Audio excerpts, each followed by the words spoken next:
In the middle of an absolute brutal stretch for the Toronto Maple Leafs, 1 win in their last 8, sitting 27th in the league, Leafs fans were probably starting to miss Mitch Marner a little bit. Absence makes the heart grow fonder, right?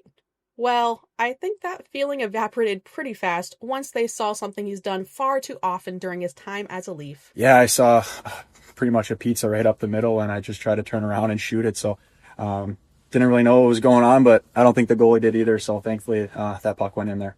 In overtime versus the Ducks, with basically no pressure, he served up a hot and ready pizza, and Gauthier buried it for the win. Thank you. And you know what? I can finally make fun of other teams instead of my own because the Ducks are actually doing well.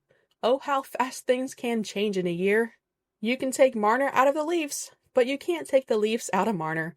And to think, Mitch, you could have been giving Gauthier real assist, but you preferred Vegas over the first place in the Pacific, 4th overall in the league Ducks. Your loss. Talk about seizing the moment. You saw that gift and you unwrapped it. How was that overtime game winner? Yeah, you don't get too many of those in overtime right in front of the net there, so just try to get the puck on net quick, and thankfully it went in.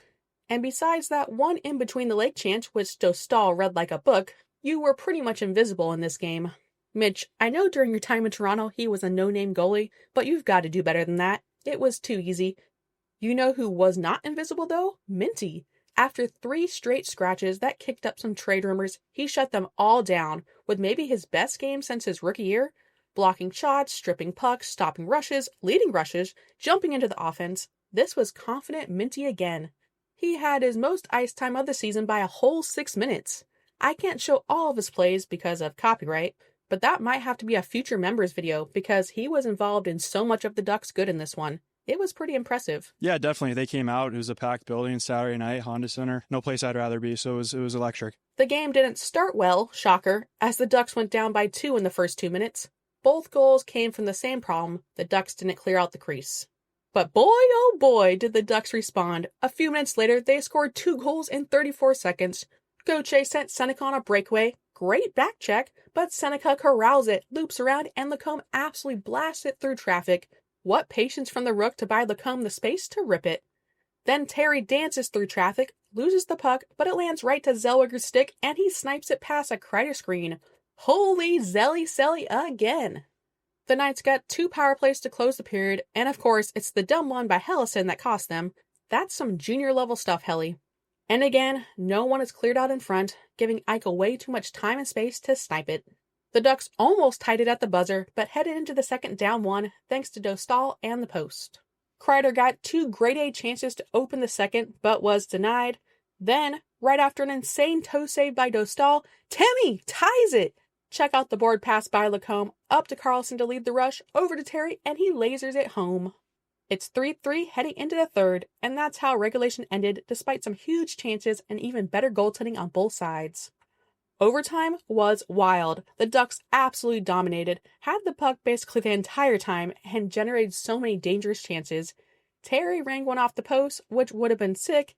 Dostal even had a chance to pick up an assist, but a miss. Then Sennecke pulled off a nasty move, and if Terry could have gotten that pass through, it would have been even sicker. But in the end, the pizza from Marner sealed it for the Ducks, and Gauthier rocketed home. Ducks win 4-3. Wow. The Ducks remain on top of the Pacific, and honestly, if you take out those loser points, their lead would be a lot bigger. Dostal once again kept this game close. He made so many huge saves, especially in the first, but this was also a much better overall effort from the Ducks compared to the last couple of games. Jackson LaCombe looked so back after his slowish start. He was spinning like crazy out there. Switching up the D pairings later in the game may have helped a bit, and it's pretty clear Helleson should be the one sitting next game. But they won, so we'll see. The real new kid line of Cutter, Leo, and Beckett stayed together and looked fantastic again. Gauthier, Carlsson, and Sennecke, they're complementary players. Gauthier's a shooter. Carlson's just an incredible 200-foot centerman. Sennecke, what we've seen from that young man is he is not afraid to get his nose dirty and get to the front of the goal. And so did Kreider, McTavish, and Terry. The chemistry just keeps growing.